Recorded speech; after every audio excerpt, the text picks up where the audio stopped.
Morning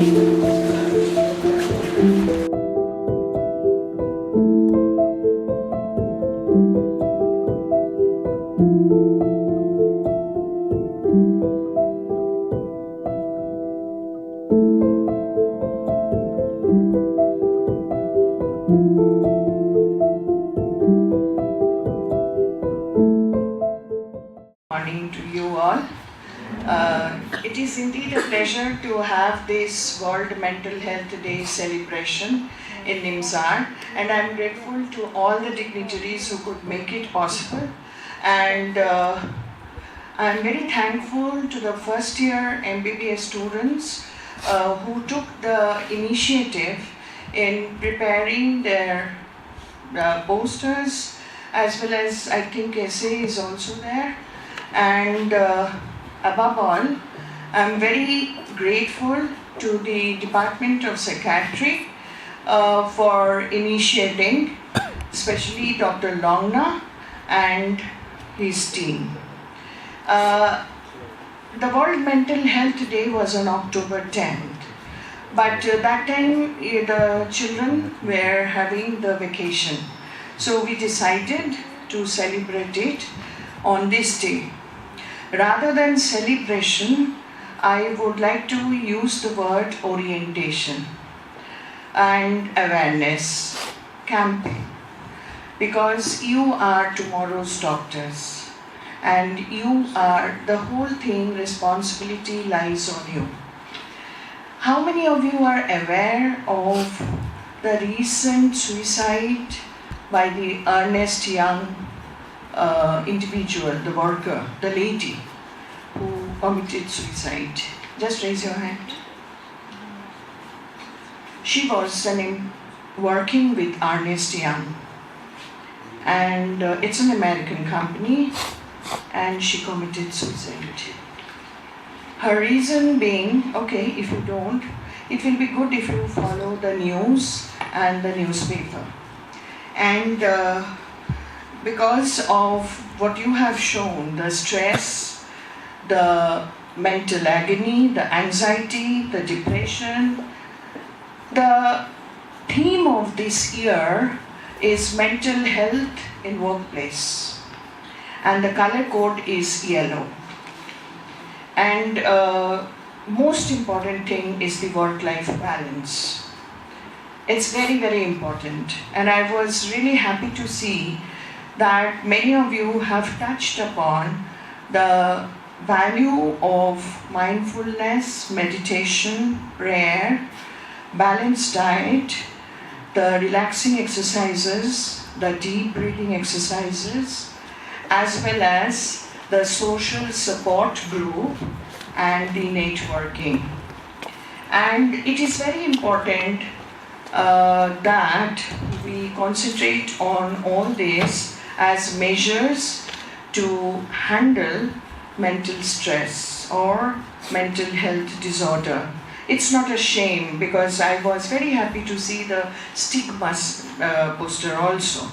So it's not a shame to be suffering from mental health disorder, and it's not selfish also, as told by one of the pioneers in mental health, is that self-care is not selfishness. Rather, self-care has to be practiced to overcome the mental health disorder. And since you are children in NIMSR, I emphasize that if you have any problem, please do approach. We have mentor-mentee program. You will soon be giving the mentors, and please approach your mentor and approach your seniors, approach your teachers, approach your facilitators, approach anybody whom you can trust, from whom you can accept beneficence. Before the death of that girl, she had written that it's hard to manage work when there is a lot of stress. I usually get up from my desk even if there is stress and keep myself relaxed for at least 10 minutes by spending time with my kids. In the last few months, I have started working out at the gym for at least 45 minutes. This helps me relax as well. But she couldn't manage it in the end. And so you can understand the importance of mental health. And so your class opens up with a celebration. We celebrate days, and with the celebration of World Mental Health Day. Congratulations once again. Result doesn't matter, participation matters, and I'm very, very proud of you. Thank you so much.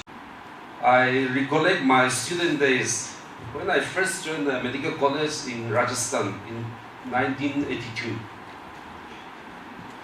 So I'm happy to see all of you this morning.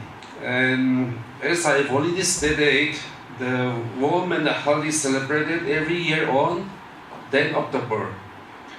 And it was started in 1992 on 10 October by the World Federation of Mental Health.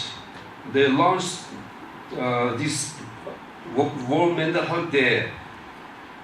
They observed the day for the first time in 1992. So it is a day. The day is marked for global mental health education and awareness. And when I see your presentation, I was actually satisfied. All the presentations are related to mental health. Now I find it very difficult to choose the top 1 or 2 or 3 because all of you have presented so well, and it is relevant to the World Mental Health Day and to the topic. The day is also celebrated to advocate against social stigma associated with mental health issues, because we know that there are so many social stigma. Those who are suffering from mental health issues. And if we see our Naga societies, unlike 10 or 20 years back, there are many people who are suffering from mental health issues. But because of the stigma associated with these issues, very less percentage of the people seek medical advice. And every year, like today, a number of events and activities are planned to raise awareness of mental health. And because Mental Health Day provide an opportunity for all of us, and including the stakeholders working on mental health issues, to talk about their work and what more needs to be done. Because we all know that access to healthcare is a basic human rights. Everyone has got the rights to seek health care, and no one can be denied to seek our health. It highlights the importance of addressing mental health and well-being in the workplace for the benefit of the people, organizations, and communities also. So I will not take much time. So let us work together to break the stigma surrounding the mental health issues together. And in the poster presentation, one group has already presented what needs to be done, what we are supposed to do when we have a mental health issues. So like our secretaries knows better, because I am not a secretary. So we need to get regular exercise. For example, like just 30 minutes walk every day can boost your mood and improve your health issues. And we need to eat healthy diets also and stay hydrated. That means you need to drink lots of water. For example, like 3 liters of water per day or 4 liters. Then you need a good sleep also. So make your sleep a priority. Then try relaxing activities. Then you practice gratitude also. Then you focus on positivity. Then stay connected with people. Stay connected with the society. Then you need to set the goals also and prioritize your thinking. So with these few words, I will conclude my speech, and I wish you a day of peace and mental clarity. And I'm sending my love and light to those who are struggling, who are suffering with these mental health issues. Thank you so much. POSH Act 2013, or Prevention of Sexual Harassment at Workplace, decrease bullying, encourage spirituality, family mental health awareness, socializing activities, and physical environment of the workplace. In high-risk interventions, people who are at risk of developing mental health issues are targeted, such as people experiencing recent life events or family stresses, single parent, person with disability, chronic medical condition, family history of mental illness, caring specially abled person at home, family, marital discord, separated or divorced, sexual minority, gender minority, LGBTQ community, high-risk jobs such as healthcare professionals, police, army, and in hospitality. We can provide counseling services, preferably through a third party, so that confidentiality is maintained and the employees feel safe accessing these services. We can provide screening and support, accommodation or flexible timing, stress management, work from home, liberal leave policy, social and economic support, supporting children, and health insurance coverage. In indicated interventions, here we have to support those who are suffering from mental illness to thrive. We can encourage involving family in treatment, encouraging treatment compliance, decrease stigma at workplace, people with mental illness-friendly environment, rehabilitation supports, and change of work environment such as lighter works and desk work. The last is organizational interventions. These are those that assesses, mitigate, and modify or remove workplace risk to mental health. It could be at the recruitment level. Rise of Person with Disability Act allows reservation of people with mental illness for support and accommodation. And if they develop mental health issues during job, they should be given leave and help them recover and rehabilitate. Very importantly, mentally healthy workplace supports open communication about mental health, but starting a conversation is often not always easy. Some pointers, if you want to talk to someone, is choose someone that you can trust to talk to. This might be a friend, family member, or a colleague, or you might be comfortable talking to someone you do not know, example, through a support helpline. In this regard, we are privileged to have Telemanas. The toll-free number for this is 14416, which provides convenient, confidential support for mental health and emotional well-being, accessible from anywhere. Number 2 is think about the best place to talk. It is important to choose a place where you feel comfortable enough to open up. You might want to choose somewhere private where you're less likely to be disturbed. You also might want to talk while you do an activity like running or walking together. Number 3, prepare yourself for their reaction. Hopefully you will have a good experience when you open up to someone, but there's a chance that they may not react in the way you hope. This may be for different reasons, like they may be worried or not fully understand at first. If that's the case, try to give them time to process what you have told them. If you're concerned about someone, seek out a place where you can have an uninterrupted conversation. Ensure that they have your undivided attention. Listen and ask questions. It is said that we listen with our ears, but we understand with our whole body. So listening can be one of the most important tools we can use to be there for someone. Show them that you are actively listening by facing them, making eye contact, and not interrupting. Let's try to break some myths about mental health in workplace. 3 points. The first point is, it's best not to talk about mental health at work.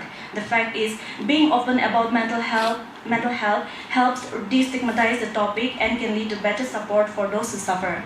Number 2, struggling with mental health is a sign of weakness. Fact is, mental illness can be influenced by genetics, brain and hormone changes, and social factors. Those struggling with mental health actually show strength by persevering. Number 3, mental health issues make for a bad employee. Fact is, mental health issues can adversely affect a person's ability to perform tasks, but this does not make them unable to produce quality work.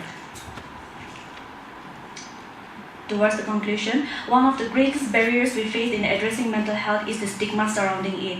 This leads to isolation, shame, and a resistance to seek help. The consequence of neglect is costly. It takes a toll on individuals, family, workplaces, and society at large. But beyond these stark realities, there is also a less obvious cost. When mental health is not prioritized, we miss out on the potential of individuals to thrive. We must acknowledge that mental health is as fundamental as physical health. Education is key in this endeavor. We need to create spaces in workplaces where mental health is openly discussed and not judged. The power of acknowledgement that mental health is an essential aspect of life. By breaking down the barriers of stigma and by fostering compassion, connection, and care, we can build a world where mental health is not just a challenge to be overcome, but a priority to be embraced. It is essential for governments, employers, and organizations which represent workers to work together to improve mental health at work. Action to address mental health at work should be done with the meaningful involvement of workers and their representatives and persons with lived experiences of mental health conditions. But it isn't just up to employers. We as employees have a responsibility to look out for ourselves and each other, to speak up when something doesn't feel right, and to support colleagues who may be struggling. Addressing mental health in the workplace requires both structural changes and a shift in attitudes, ensuring that mental well-being is prioritized just as much as physical health. Thank you all.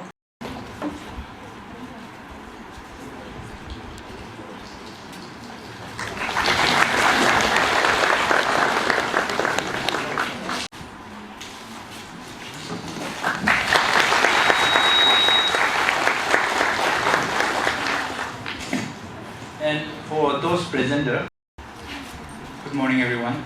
I am Donato Aomi. And I am Kim Nakoyama. And we'll be presenting on, and we'll be representing Agu on presenting the poster. As we are celebrating World Mental Health Day, and our group has been assigned the topic Awareness on Anxiety, and based on the topic, we have prepared a poster. Before we explain our poster, let me briefly define what is anxiety.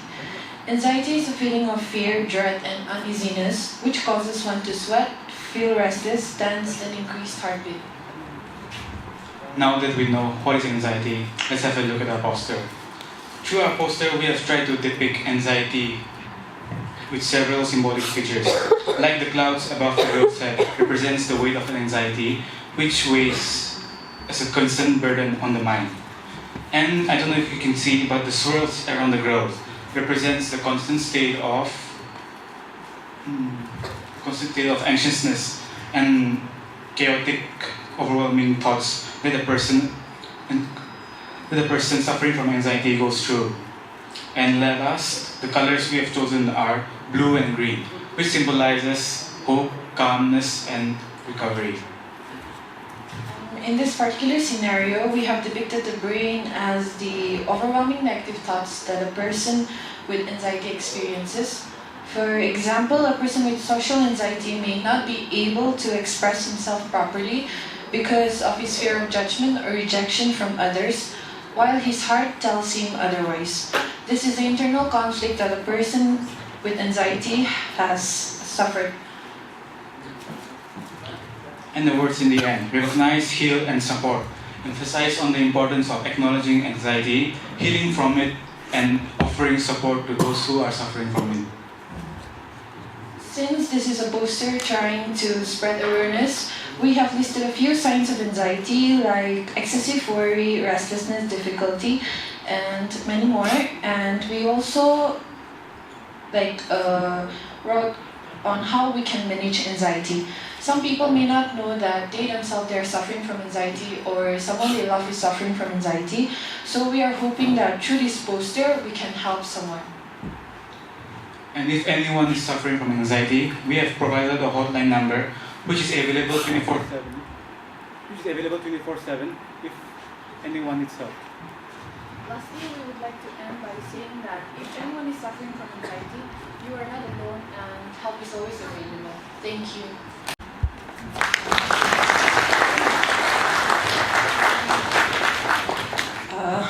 Congratulations to all the participants. It's extremely good. Everyone is equally good. We had a tough time, to give. But in every competition, somebody has to be the winner. So that's how it is. But everyone is a winner. And congratulations to every one of you.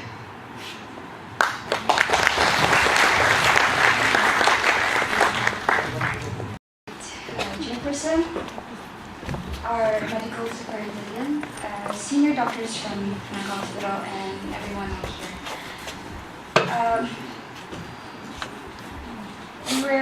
We are group 2, and we were assigned with the topic ill effects of addiction.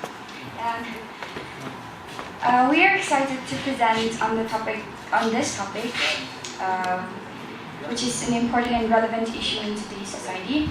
My name is Lucy, and these are my team members. I would like to address each and every one of our team members, given that we have won this. So our team members include Ninu, Putiranla, Towa, Achen, Henlenlao, Pipino, Jungbotang, Pufuzano, and Ananyaratan. In today's presentation, we will be discussing briefly on addiction of smoking, foreign drugs, food, and alcohol. To begin with, I will talk about smoking, phone, and drugs, followed by my fellow mate Achen, who will brief on food, alcohol, and also give you an insight on solutions or calls to action. We hope you find this presentation insightful, and we would be happy to take any questions at the end. Starting off, let's talk about smoking. So, I think we're all aware about smoking. So, the active ingredient would be nicotine, right? So, it is very highly addictive, and it causes a variety of health problems, including lung cancer, heart disease, and respiratory issues. We must remember that every puff we take damages our lungs and increases our risk of cancer. It has psychological effects as well. Nicotine addiction alters brain chemistry, making it difficult to quit. While smoking is one form of addiction, let us now turn our attention to another type that affects everyone in today's world, that is phone addiction.